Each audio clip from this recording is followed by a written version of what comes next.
అది నిన్న రాత్రి జరగటం. ఇలాంటి సమయంలో దాదాపు 9 ప్రాంతాల్లో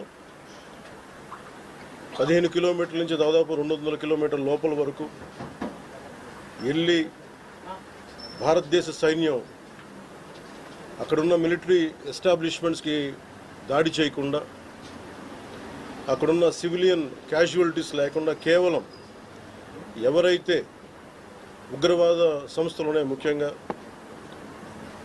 ఈ 3 సంస్థల మీద ప్రత్యేకించి దాడులు జరపడం, వాటిని ధ్వంసం చేయడం నిజంగా ఇది భారతదేశం ప్రతి ఒక్కరు హర్షించదగ్గ విషయం.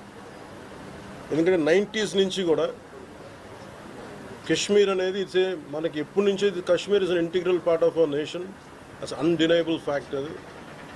కానీ ప్రత్యేకించి ఈ ఉగ్రవాద మూకలు, పాకిస్తాన్ ప్రేరేపిత ఉగ్రవాద మూకలు, ఇది 90లో కూడా ఇలాగే కశ్మీరీ హిందూస్ని కశ్మీరీ పండిట్స్ని చంపేశారు. ఇట్లాగే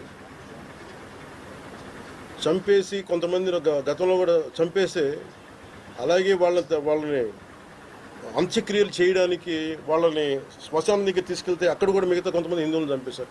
సో హిందువుల మీద దాడి అనేది ఇది అనాదిగా జరుగుతూనే ఉంది. కానీ I think it is a right time to take a decisive and bold action.